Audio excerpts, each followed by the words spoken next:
sehingga menemukan inti yang sesungguhnya dari filosofi itu sendiri. Kalau mencoba mencari ke filosofi budaya Minangkabau, untuk memahami Minangkabau bahkan banyak tokoh-tokoh sepuh yang mengatakan untuk benar-benar memahami Minangkabau maka perlu mendalami ilmu tasawuf. Sebab sandi dari adat itu sendiri adalah syarat. Sementara namun karena perjalanan sejarah yang membicarakan tentang agama sebelum Islam atau pra-Islam, di sekolah sering terjadi kerancuan-kerancuan. Namun ketika dicoba mencari ke dalam diri bagi seperti apa yang disyaratkan Allah di dalam Al-Quran, wa fi anfusikum afala tubsirun, di dalam dirimu mengapa kamu tidak melihat. Jadi pemahaman tentang filosofi pada hakikatnya ada di dalam diri. Kalau kita cari gambaran dari tokoh-tokoh secara utuh, di mana secara umum dua-dua adat atau para tokoh-tokoh adat sepakat mengatakan bahwa gambaran dari dua antiko itu sendiri menggambarkan dua anti Aceh, dua anti tengah, dan dua anti bawah, menggambarkan Kapalo, Dato, dan Pamit. Kemudian tiga balai itu sendiri menggambarkan secara keutuhan tubuh yang sangat utuh. Nah, jadi kalau kajian itu rata-rata didalami oleh orang-orang ahli tasawuf biasanya yang mengkaji tentang kulit, udara daging, dan lain sebagainya. Tapi untuk memahaminya secara utuh memang perlu pemahaman secara filosofi yang sangat mendalam. Sebab untuk memahami alam yang menjadi guru besar atau teladan bagi orang Minangkabau seluruhnya ada di dalam diri. Seluruh filsafat mengatakan tubuh naskah alam, alam naskah tubuh. Jadi untuk bisa memperdakwani alam, maka harus memperdakwani tubuh itu sendiri. Mungkin itu sekilas tambahan dari bab yang ketiga yang lebih mengkaji tentang filosofi dan ada di Kupang. Demikian, assalamualaikum warahmatullahi wabarakatuh. Waalaikumsalam warahmatullahi wabarakatuh. Kita berikan aplaus kepada dua kedua. Lanjut kepada peneliti yang terakhir, kita persilahkan waktu dan tempat kepada Dr. Kandidat MA Dalmeda Datuk Pemuja. Waktu dan tempat kita persilahkan. Izin Bapak peneliti artinya untuk mengingat dan mengatur lalu lintas diskusi kita, kami berikan lebih waktu 7 menit. Mohon maaf.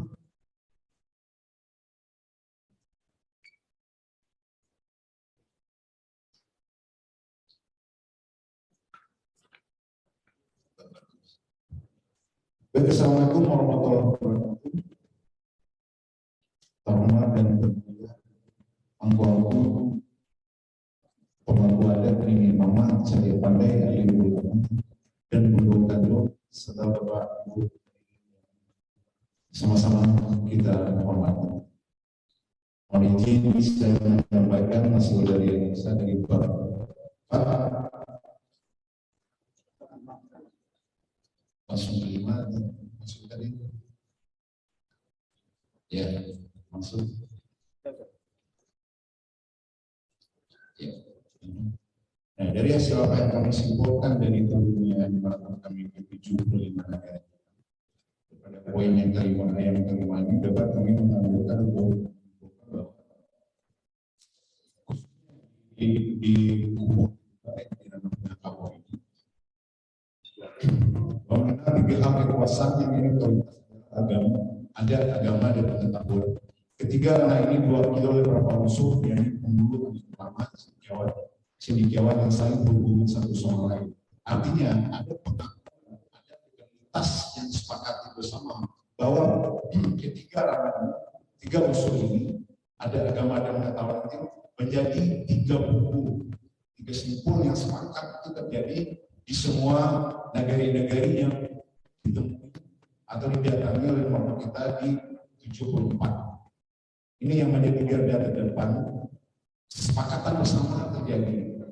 Ada pengakuan, ada legalitas yang sama bagi masyarakat, bagi tokoh adat bahwa ini sangat berperan dalam suatu negara. Ketiga, ini yang menjadi kata kunci dari hasil temuan.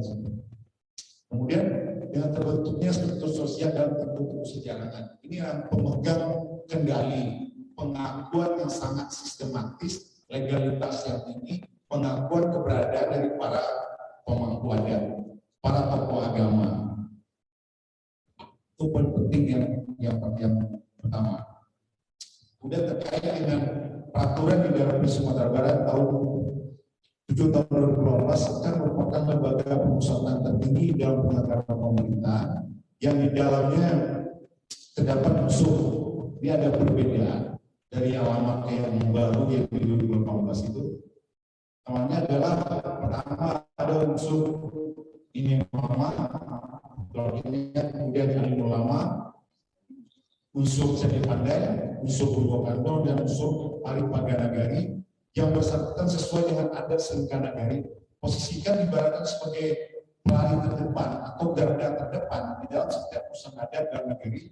Hal ini menggambarkan bahwa kan berpengaruh dalam memiliki kekuatan besar dalam merumuskan dan menjalankan sebuah kebijakan.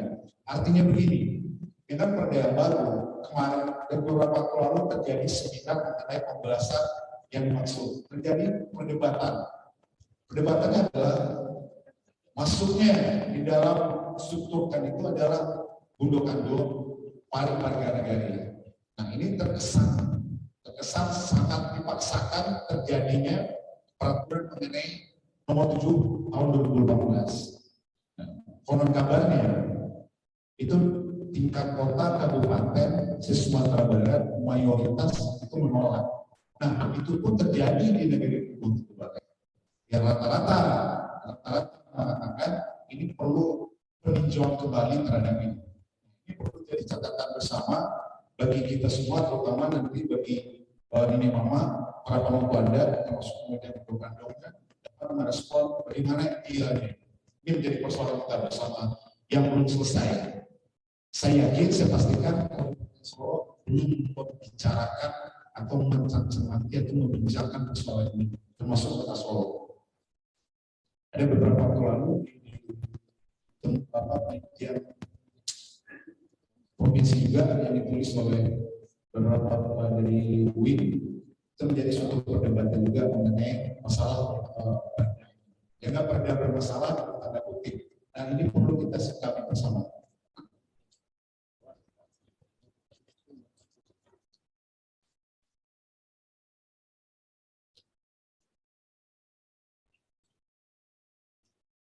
Oke, terkait dengan Bundokando yang kategori sebagai menjadi dua, itu pertama sebagai personality, yaitu merujuk pada karakteristik perempuan Minangkabau sebagai individu yang memiliki tuntutan untuk berkontribusi yang nyata dalam komunitas masyarakatnya. Kedua, Bundokando sebagai institusi yang sejajar dengan institusi lainnya mempunyai kekuatan dan akses yang sangat sama dalam struktur pemerintahan di Minangkabau. Ini saya lebih sebentar. Nah ini menjadi hal yang sangat menarik bahwa peranan fungsi di posisi para Bundokando di era sekarang itu sangat dirasakan oleh di jajaran pemerintah negara. Hanya tinggal bagaimana respon bagaimana memperbalik, bagaimana feedback atau dukungan dari pemerintah negara kan ini sangat menarik. Kalau kita larikan ke dunia politik praktis, bahwa politik ini bahwa 30% di pocket itu belum terpenuhi. Nah sampai sekarang hampir rata dari temuan yang kita dapat di negara itu peranan Bundokando sudah mulai sangat tampak, sangat mulai berperan, sudah mulai mengambil posisi. Nah ini menjadi catatan juga bersama sejauh mana nanti ini Mama jadi pandai alim ulama termasuk para dinas muda mensupport dan apresiasi keterlibatan di dalam mendukung kegiatan yang ada di dalam Bundokando. Bahkan di dalam Bundokando itu juga ada pendapatnya. Suaranya kurang jelas, Pak.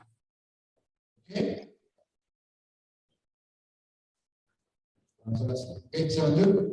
Nah ini yang terakhir, kita berharap untuk bisa saling mensupport, saling mengapresiasi. Izin Bang, mengingatkan waktu. Ya, oke, baik. Oke, terakhir, dengan ada pergantian gelar penghulu dikenal dengan istilah Bata Gagara, dulu dilakukan di rumah gadang kaum, dulu saat ini rumah gadang sudah jarang sekali. Yang tidak terawat jika dilakukan di rumah pribadi atau disewa, ini persoalan lain sangat klasik. Ini sangat klasik, tapi seperti buah makan, buah semalakama, ini jadi persoalan kita bersama. Bahkan juga terkait dengan bagaimana mengadakan perawatan di pinggir jalan dan di tengah jalan jadi persoalan. Suatu kali saya juga pernah memaparkan di TPRI sebagai narasumber menjelaskan persoalan tersebut ini menjadi persoalan bersama.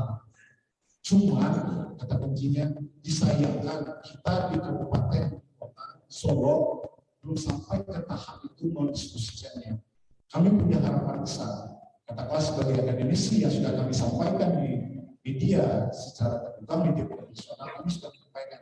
Tinggal lagi bagaimana ini mama, ya kan, para pembuat dan ulama pada ini lebih juga berpengaruhnya untuk menjadi perhatian bagaimana solusi yang terbaik ke depannya.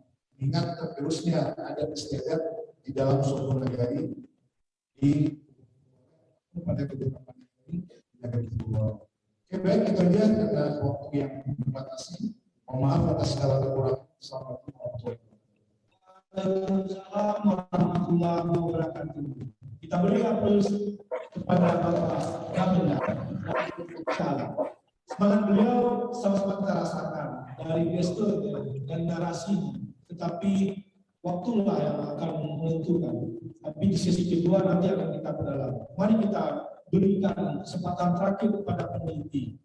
Closing statement dari empat peneliti kita persilakan kepada Bapak Datuk Manjiji Alam. Waktu dan tempat kita persilakan.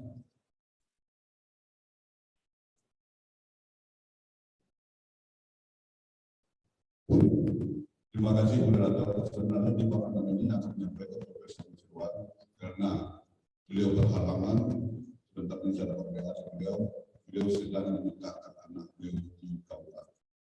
Jadi beliau sedang sidang ya di rumah. Jadi beliau tidak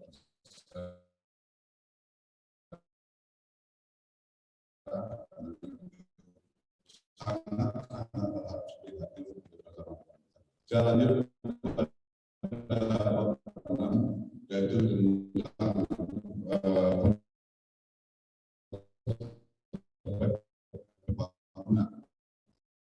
pembangunan pembangunan daerah. Kita melihat secara pergerakan pembangunan di Bogor dengan adanya anak-anak desa pemerintah daerah untuk adat dan budaya. Jadi kami ambil data dari pada tahun 2015 program-program desa dari pemerintah yang menjadi master pembangunan yang akan ke masing-masing desa. Pembangunan dari wilayah Kabupaten Kabupaten bertujuan untuk kualitas kehidupan demi kejutaan masyarakat makmur sejahtera sehingga masyarakat Kabupaten Kabupaten menikmati kehidupan layak dari berbagai aspek, baik itu aspek sosial, ekonomi, dan kesehatan. Berdasarkan data Polres tahun 2015, pembangunan wilayah Kabupaten Kabupaten dan non-fisik seperti yang kami sampaikan di awal tadi, dan juga pada tahun 2020 adanya bencana ekonomi COVID-19. Dan sesuai dengan hasil penelitian kami, jumlah kategori pembangunan berjumlah secara global dan juga total jenis UMKM yang terdaftar ke kami 86 sebenarnya ini lebih daripada jumlah ini. Saya yakin di jumlahnya mungkin 10 yang berada di negara yang berada di wilayah Kabupaten Kabupaten. Dan juga kami sedikit di generator ada di Kabupaten Kabupaten, jadi tokoh politik dan juga banyak budaya-budaya yang ada di wilayah Kabupaten Kabupaten. Mungkin demikian saja dari kami atas nama peneliti mengucapkan banyak terima kasih kepada kita bersama. Ini adalah bertujuan adalah untuk kita dan dari kita bersama. Karena itu payung sekaki kali sebelah. Jadi dia untuk kita menjelaskan benarkah Kabupaten Kabupaten ini suatu Tuhan yang mengatakan Tuhan Kabupaten Kabupaten Ini kami peneliti telah lakukan mungkin di buku kami nanti akan keluar hasil kajian-kajian ditambah dari saran-saran dari penegak tadi. Terima kasih Pak Pram mendatangkan kepada kami tadi. Kita di Kumpul Tigobaleh mempunyai lebih kurang 80 naskah kuno. Di bawah awal panang nanti ada hampir naskah kuno, tapi ada pendapat 5 alamat di depan Pram. Mohon izin nanti kamu untuk tahu 5 sampai 26. Itu di Kota Solo mempunyai lebih kurang hampir 2 naskah kuno. Perlu saya sampaikan, beliau mempunyai satu data dan bukti. Kita mempunyai dulunya yang seangkatan dengan Syekh Burhanuddin, yaitu Syekh Kubon Tigobaleh.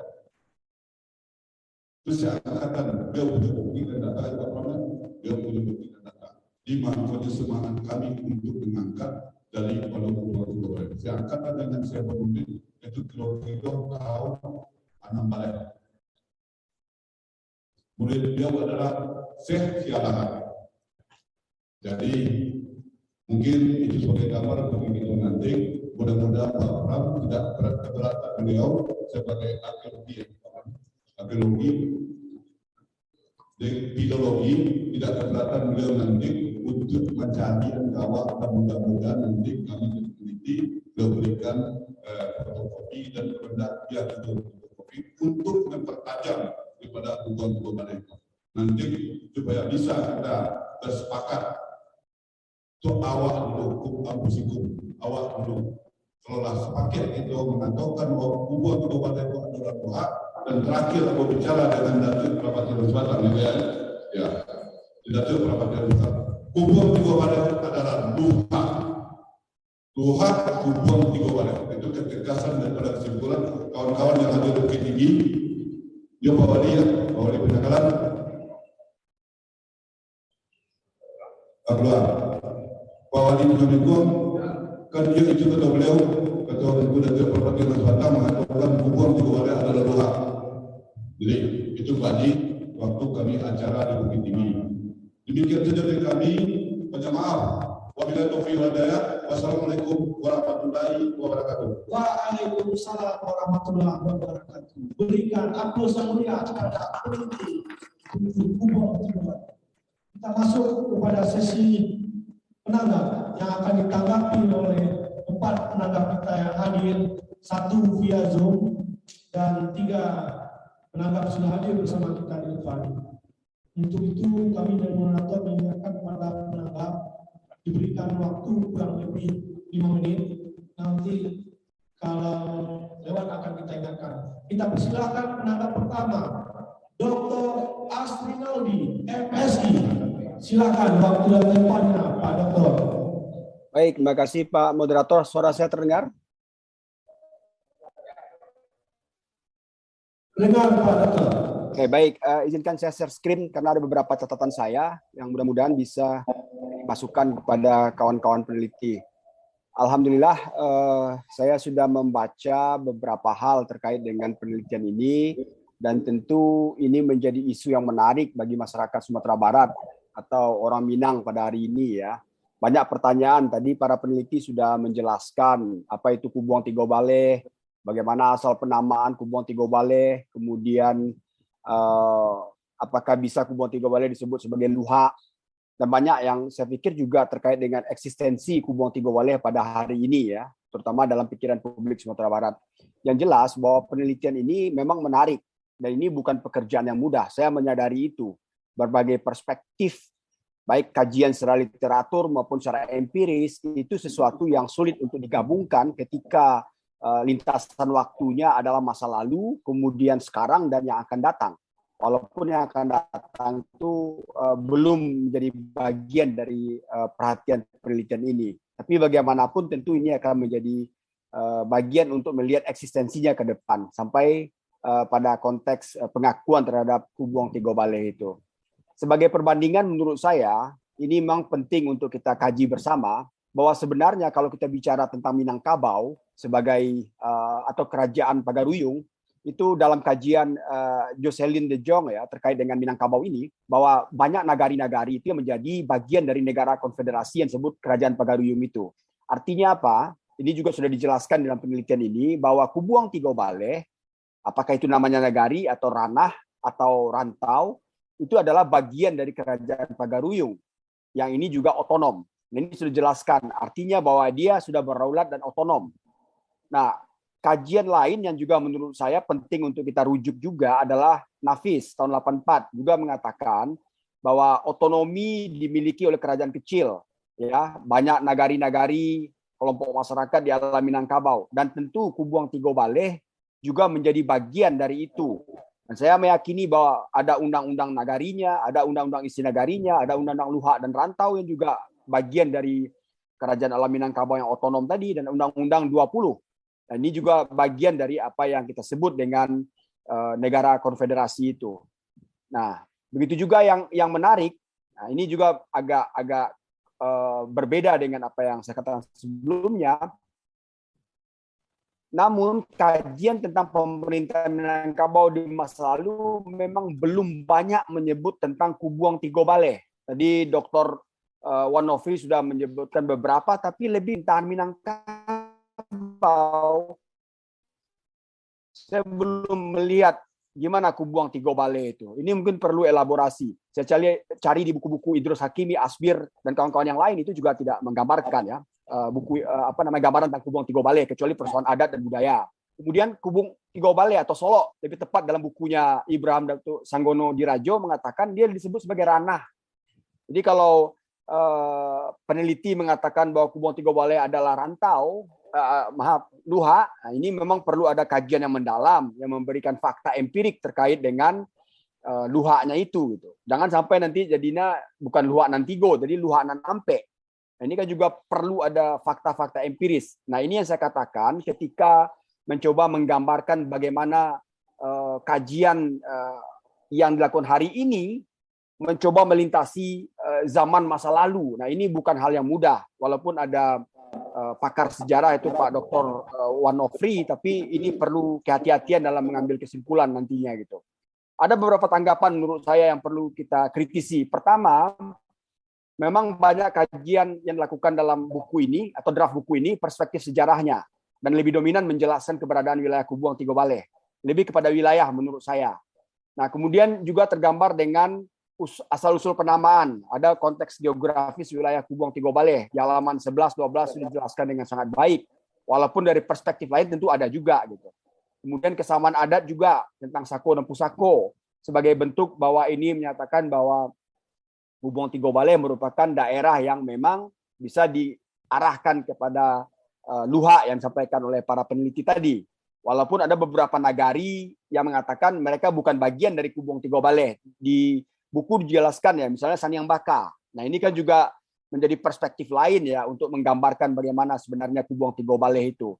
Kemudian juga cara memposisikan Kubuang Tigo Baleh sebagai luha kah, sebagai rantau kah, atau sebagai ranah. Ini juga berbagai macam menjelaskan gitu. Nah, saya juga tidak melihat bagaimana peneliti menempatkan ini. Mungkin tidak bisa kita mengatakan ujuk-ujuk bahwa ini adalah luha. Sementara kita tidak mendapatkan data yang empirik terkait dengan itu, kecuali hanya kajian-kajian yang perspektifnya berbagai macam. Tadi saya sudah jelaskan di bagian awal tadi gitu. Nah, sementara dalam konteks yang lebih spesifik, elaborasi terkait dengan pemerintahan adat atau dinamika politik adat alam Minangkabau terkait dengan Kubuang Tigo Baleh ini memang belum nampak secara tegas dan jelas. Kalau dia sebagai kerajaan, kalau dia sebagai rantau atau luha, itu tentu ada gambaran seperti itu yang mungkin perlu dielaborasi secara lebih mendalam.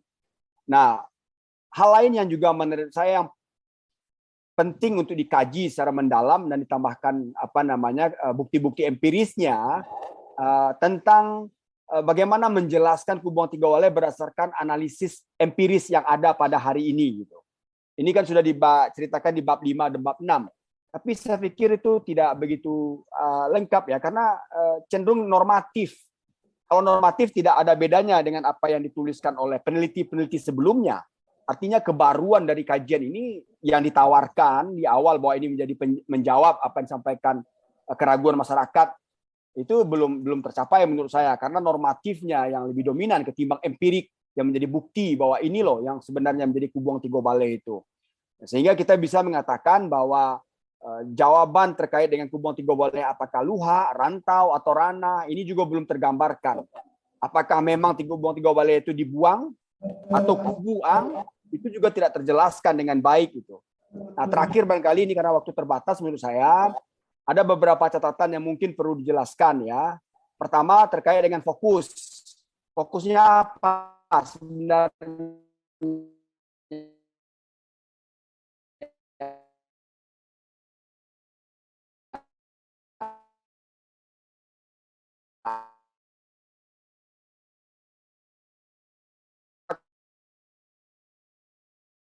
Sekedar wilayah adat saja atau dalam konteks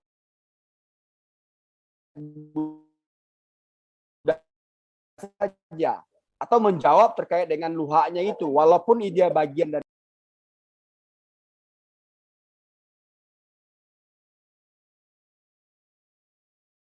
Recording in progress. Terakhir masih banyak ejaan dan tipu yang mesti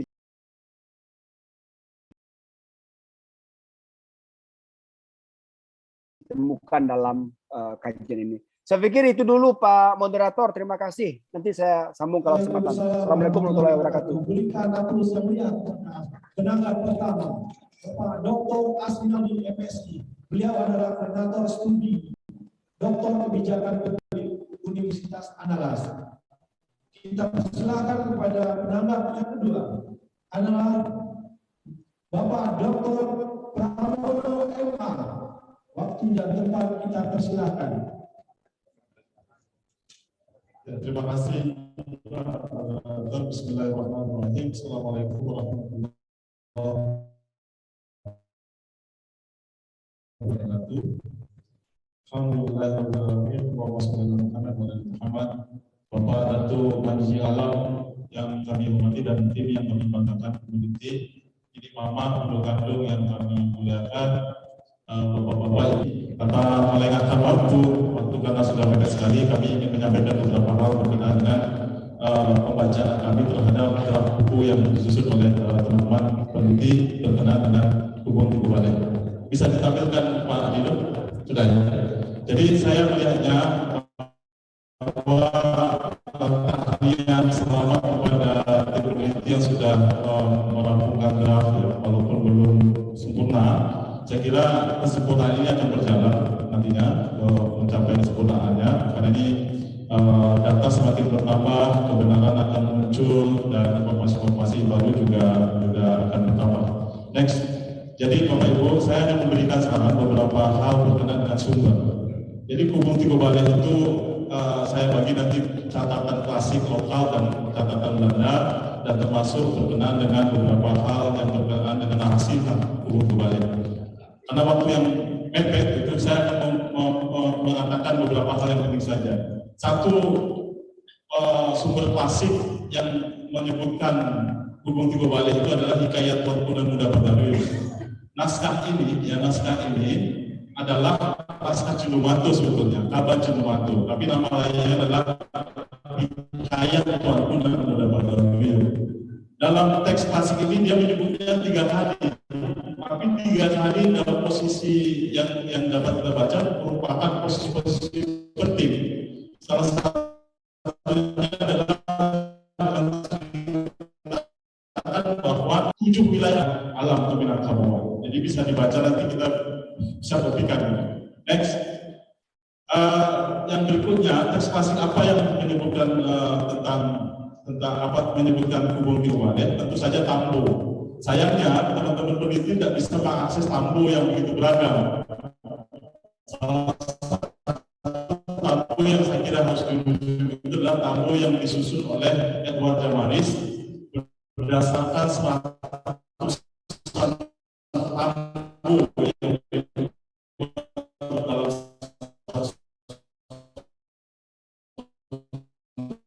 dengan berdasarkan variasi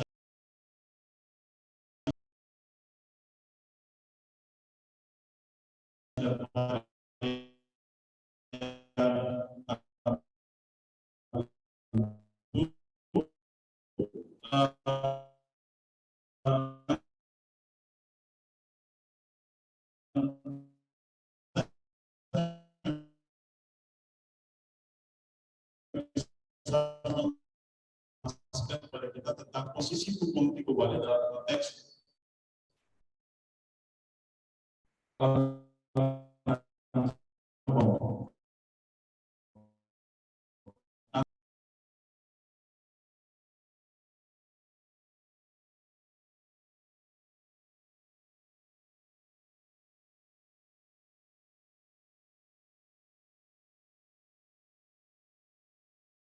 Recording in progress. Kampung Sungai Jani sebetulnya.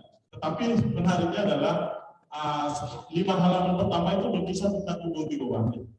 Jadi legenda ini saya kira penting ya. Legenda ini saya kira penting untuk penguatan narasi Bung Tiko Balai itu sendiri. Untung naskah ini masih utuh karena disimpan di salah satu perpustakaan di Jawa. Dan saya berterima kasih bisa naskah ini dan bisa membacanya secara baik. Dan naskah ini juga sudah saya latihkan. Next. Dan ini apa yang dikatakan oleh Datuk Penjinjing Alam tadi. Ini naskah yang satu-satunya menurut saya, walaupun hanya satu kali menyebut Bung Tiko Balai, tapi dia menyatakan bahwa ya naskah catatan Letuan Bima Bojo 18 sekian yang menyebutkan di halaman terakhir di sekitar halaman 300-an ya 325 itu menyebutkan bahwa beberapa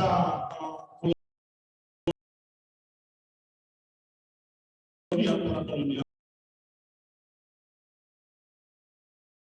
pembebasan kolonial mengadakan beberapa kali rapat dengan luha agar, dengan luha Lipo Kota, dengan luha Tanah Datar, dan luha Bung Tiko Balai. Ini saya kira bukti lokal yang saya kira perlu dirujuk untuk memperkuat argumentasi, kemudian mengarah kepada penyebutan atau penempatan wilayah Bung Tiko Balai dalam konteks wilayah alam tersebut. Next, saya kira cuma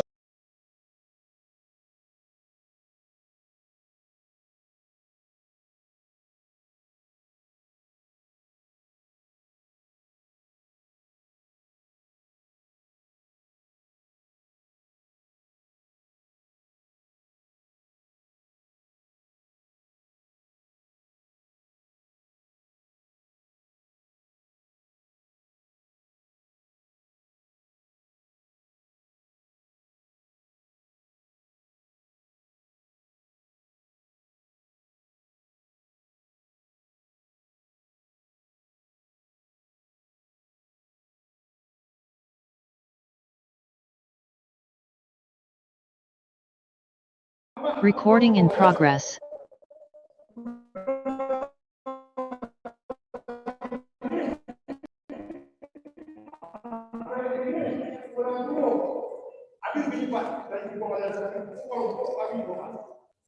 Dengan ajaran ini kami datang dan diundang dari undang dan diberi kesertaan negara oleh. Saya mohon kepada panitia untuk melakukan pendekatan yang proaktif. Kita lanjutkan acara kita menanggap, silakan. masih ini Mama Datuk saya kira di sesi kedua ya di sesi kedua saya kira nanti di bagian ini Mama ini Mama.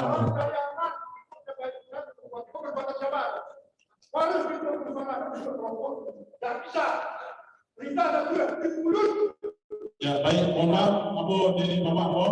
Jadi Abu teruskan sekitar 2 menit lagi. Menurut Abu perlu ditambah dalam buku itu adalah tentang toponimi wilayah. Ini penting untuk generasi kita hari ini. Misalnya berkenaan dengan nama asal-usul nama tempat ini penting. Kenapa? Karena kalau kita memang meniatkan berpilih generasi hari ini dan generasi yang akan datang, semoga dia akan menambah hasanah pengetahuan bagi generasi yang akan datang. Ini berkenaan dengan dari tentu juga sangat banyak ada catatan Anda, ada bisa dikumpulkan melalui pengumpulan dokumentasi pokok dan semacam. Terakhir yang ingin saya sampaikan bahwa ada 3 atau 4 naskah kuno yang saya temukan di Sejunjung naskah kunanya tidak langsung menyebutkan tentang hubung Tigo Bale, tetapi yang menarik adalah catatan-catatan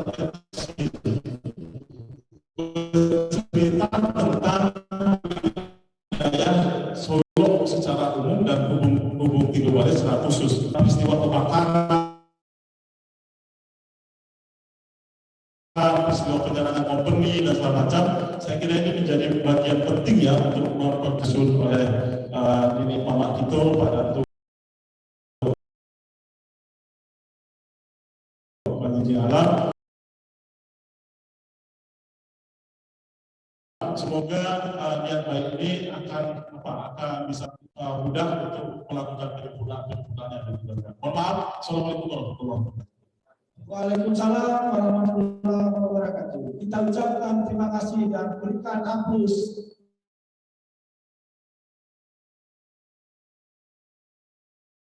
yang mulia kepada penanggap kedua, Bapak Dr. Supadi Citas Pantas Kota Padang. Lanjut kita kepada penanggap yang ketiga, Ibu Dr. Armadova Esa Emma. Waktu dan tempat kita persilakan.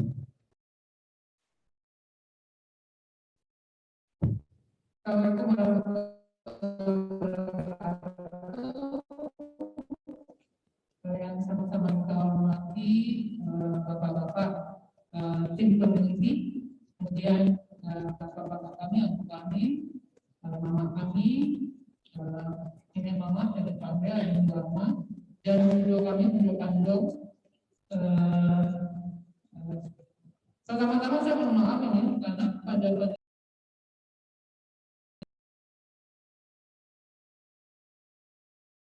dia saya sudah menanyakan apakah membuat slide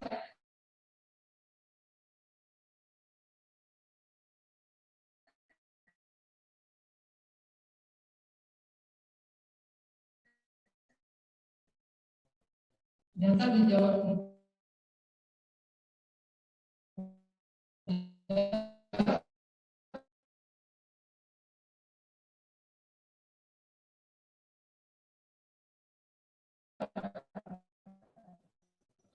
dan memang saya tidak punya ini slide yang sudah saya baca dan sudah ada jenjang lebih maksimal dan sempurnanya hasil penelitian para peneliti ini. Ada 3 catatan, ada 3 rekomendasi dari saya sesuai bidang saya, tentu saja dalam persoalan hukumnya. Bahwa dari bab 2 sampai bab 3 kita membaca dari draft buku ini, itu ada persoalan sako dan sako yang dibahas sedemikian rupa.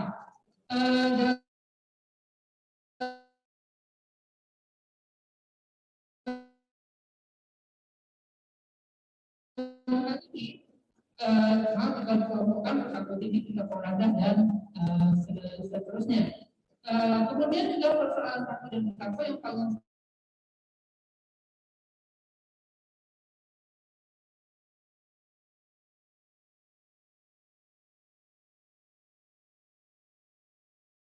satu tinggi itu sepakat tahun itu dalam hal ini dengan 4 syarat. Yang pertama mulai ada makin besar, kemudian naik ke 7 DC rumah, jadi jalan menjaga lagi, dan untuk membagi batang tanggungan itu 4 syarat. Saya merekomendasikan kalau masih diperkenankan, kemudian bisa diperdalam juga risetnya, karena ini sesuai juga dengan riset disertasi saya yang memang khusus tentang dan anak pertanian ini.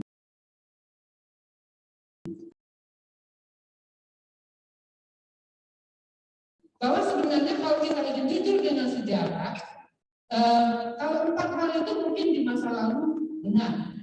Sahabat bisa menjual dan menggadai itu hanya 4 hal itu. Tapi untuk masa saat ini, karena ini akan jadi buku sejarah untuk masa depan, kita harus jujur, empiris yang terjadi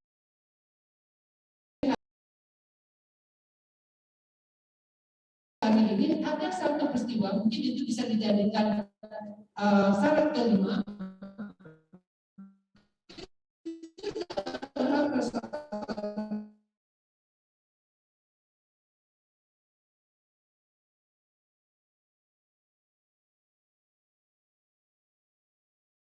ekonomis. Orang sedang menggadai menjual karena untuk mensekolahkan anak, misalnya, misalnya tempat sangat besar, dia sudah menjadi masyarakat, yaitu satu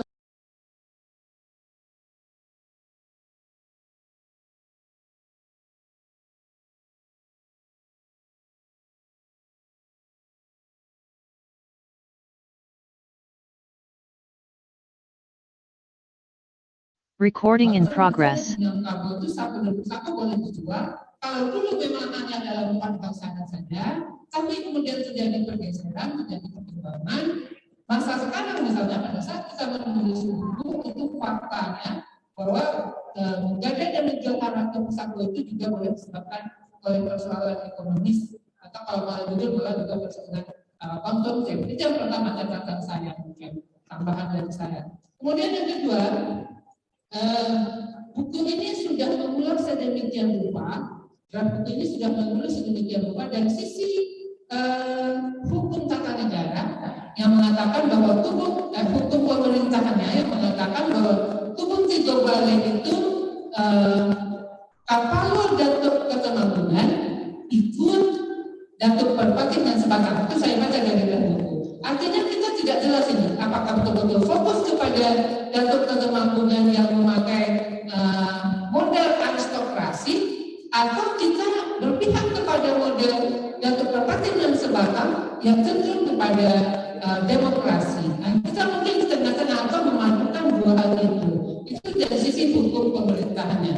Dari sisi hukum perdatanya, buku ini sudah mengupas sangat dalam persoalan sako dan pusako. Itu dari sisi hukum perdata. Namun dari sisi hukum pidana, saya belum menemukan catatannya. Padahal faktanya dari bimbingan-bimbingan skripsi beberapa mahasiswa saya juga melihat ternyata hukum sanksi ada di daerah Solok dan sekitarnya ini yang sekarang kita namakan ranah Kubang Tiga Bali masih itu.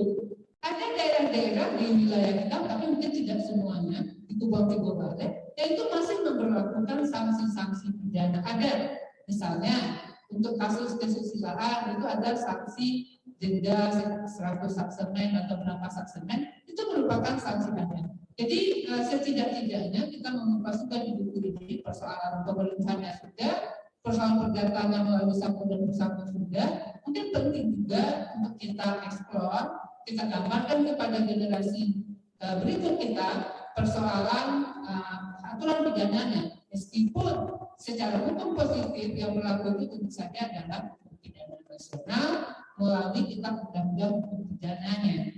Nah, itu catatan kedua. Catatan ketiga, dari pengalaman empiris saya juga, bahwa berkenaan dengan satu dan kesatuan, Bapak Jadidu dan para peneliti yang saya hormati, di Minangkabau, termasuk di Kubang Tiga Bali, Solo ini, Solo Kota dan Kabupaten ini, persoalan satu dan kesatuan ini adalah persoalan sengketa perdata paling banyak di Sumatera Barat. Ini tentu menjadi catatan kita juga. Sisa waktu 1 menit. Ya, ini memang hanya 3 hal itu catatan saya. Jadi persoalan kejujuran kita dalam syarat gadai, mungkin ditambahkan 1 syarat lagi, jadi itu bisa dieksplor. Kemudian yang kedua persoalan sanksi pidana ada. Yang ketiga persoalan kita mengeksplor persoalan sengketa di pengadilan yang bersumber dari satu dan bersatu. Mungkin salah satu hal yang penting didukung program pemerintah menurut saya untuk minimalisir terjadinya sengketa ini adalah persoalan PTSLP, yaitu persoalan pendaftaran tanah sistematis dan kapital atau PRONA zaman dulu itu. Jadi adanya kepastian hukum karena mendaftarkan tanah secara tahun itu bisa sekarang. Karena saya lihat juga di beberapa itu bisa dikatakan ada satu negari yang menentang proses pendaftaran tanah. Ini mungkin kita bisa eksplor lebih dalam. Itu 3 catatan dari saya. Kemudian kalau persoalan catatan kami saya sama dengan Pak Mas Rinaldi tadi, mungkin kita perlu seragamkan apakah buku ini akan memakai footnote atau body note, karena itu masih rancu. Kadang-kadang satu bagian memakai footnote, nanti di bagian lain memakai body note. Ini mungkin karena tentu saja buku ini nanti akan menjadi bacaan ilmiah. tentu kita harus memakai standar-standar dunia. Saya rasa mungkin itu saja dengan keterbatasan waktu. Sekali lagi terima kasih. Wassalamualaikum warahmatullahi wabarakatuh. Waalaikumsalam warahmatullahi wabarakatuh. Berikan aplaus yang mulia kepada penanggap ketiga, Ibu Dr. Armaneva. Ibu Dr. Armaneva adalah beralamat di Kota Solo. Beliau mempunyai segudang pengalaman dan prestasi di tingkat kota maupun Sumatera Barat tentunya. Kita berikan waktu dan tempat kepada Bapak penanggap yang ketiga. Yang keempat, Bapak Dr. Zainal Arifin MHu. Waktu dan tempat kita persilakan. Assalamualaikum warahmatullahi wabarakatuh. Saya langsung saja. Jadi buku ini rencananya adalah buku ilmiah. Jadi buku ilmiah itu berarti sistematika, metodologi, dan bukti-buktinya itu memang harus ditunjukkan. Jangan sampai ini menjadi tabu baru, ya, menjadi tabu baru. Jadi sebagai sebuah buku yang rencananya buku, sebagian besar data-data yang didapat data-data tabu dan data-data tempat ahli. Saran saya, hati-hati menerjemahkan tabu dan petaka ini. Jangan sampai menerjemahkan dengan bahasa sekarang. Bahasa tamu itu bahasa masa lalu. Ya. Oleh sebab itu jangan percaya menurut saya kalau buang itu artinya buang itu bahasa Indonesia sekarang itu terjemahan sekarang. Itu hati-hati menurut saya. Dan penelitian saya mengatakan bahwa dulu sempat saya protes kepada Dinas Pendidikan di dalam buku budaya alam Minangkabau disebutkan bahwa asal usul Minangkabau berasal dari benang kerbau. Hanya gara-gara di sana ada kata kabau. Saya cari di Tambo nggak ada kata kabau. Ternyata di Tambo itu katanya si binua. Berarti kabau dalam konteks sini diterjemahkan dengan bahasa anak sekarang. Nggak ada kabau dalam masa lalu itu nggak ada. Si binua namanya. Kudo itu bahasa Indonesia yang diminangkan sekarang. Nggak ada kudo dalam bahasa Minang. Kudo itu dalam bahasa Tambonya kumaran, nggak ada itu, nggak ada kudo. Kudo itu kan bahasa Minang, bahasa Indonesia yang minangkan sekarang. Hati-hati menerjemahkan menurut saya. Jadi tim peneliti sekarang menurut saya karena kebanyakan data-data buktinya petaka petitik, ya dan tambo-tambo, hati-hati menerjemahkan, jangan menerjemahkan dengan bahasa Indonesia yang sekarang. Ya, terjemahkan menurut konteks. Jadi menurut saya mungkin dengan data dari para datu mungkin bisa ya mengalami masa lalu apa sebenarnya. Ya, jadi dalam konteks ini saya nggak setuju tadi kalau kami dikatakan kubuang itu kubuang itu kan sebenarnya kan terjemahan sekarang. Ya, itu hati-hati menurut saya. Yang kedua perlu ada tafsir dengan demikian. Ya, perlu ada tafsir. Ya, jadi artinya apa gitu ya?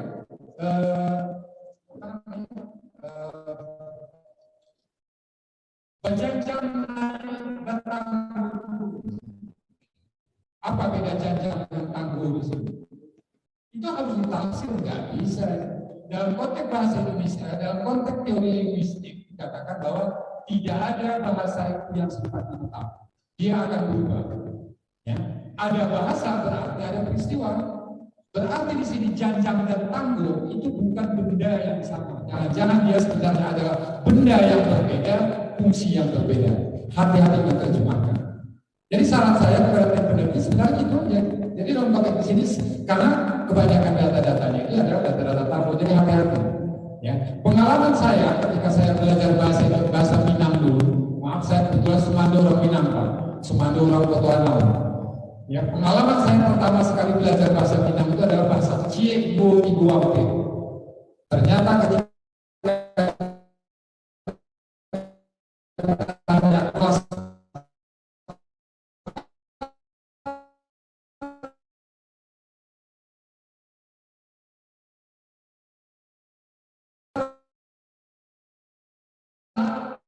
kelas Cie ketawa orang.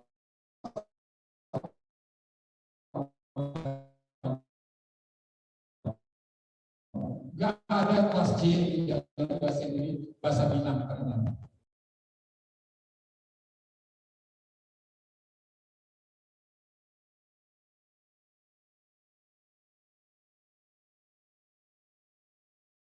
Recording in progress.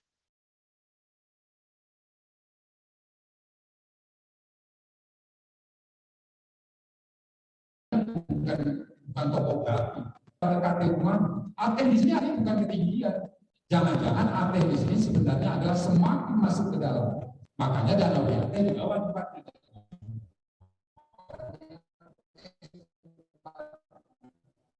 Aten harus diterjemahkan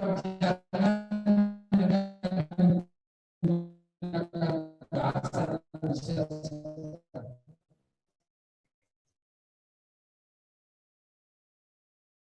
Salah besar menurut saya. Terjemahan ke bahasa Indonesia sekarang. Aten itu lalu apa? Jangan-jangan kerajaan di sini bukan artinya kerajaan Mataram. Tidak seperti itu sebenarnya. Oleh sebab itu, untuk menempatkan hukum Tigo Bale itu apakah lupa atau tidak, menurut saya pahami lupa itu apa dalam konteks masa lalu itu apa sebenarnya. Ya. Jadi ya, bisa jadi sebenarnya lupa itu sebenarnya bukan semacam sebuah wilayah, tapi bisa jadi adalah satu ideologis. Makanya saya setuju tadi bahwa dikakai cincin Tigo. Jangan-jangan di sini sebenarnya adalah ideologis yang menyatukan antara luka agama, luka adat, luka kayak 50 kota. Jangan-jangan dia menyatukan ideologis itu. Ya, jadi bodi jadi aku indah, foto pilih aku indah. Dia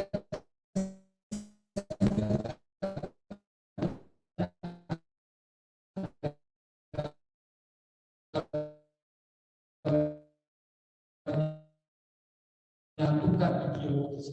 Tugas kerajaan di sini diartikan sebagai seperti kerajaan Mataram Jawa. Tapi jangan-jangan sebenarnya adalah semacam satu kesatuan ideologis. Kita sama-sama punya pemikiran yang sama, ide yang sama.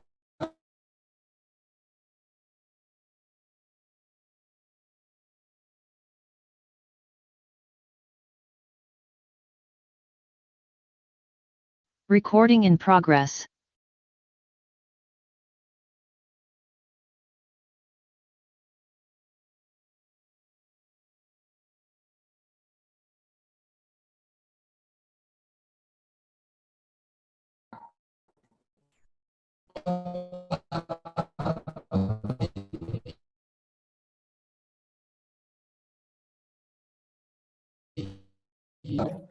Luar biasa. Pemaparan dari para peneliti dan tanggapan dari para penanggap. Recording stopped. Bapak Dr. Zainal Arifin MO. Beliau bidang keilmuan antropologi politik. Mungkin pada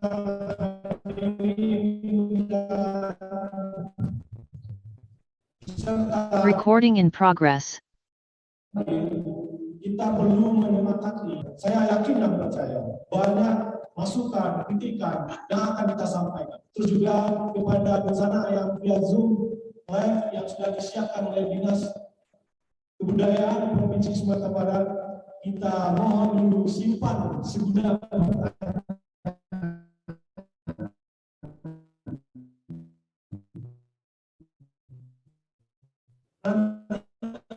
kita akan sesi tanya jawab. Mereka dari via Zoom tadinya ada keteraturan. Kita dari segera media mengucapkan mohon maaf sebesar-besarnya. Ingat, di balik ketidakteraturan Anda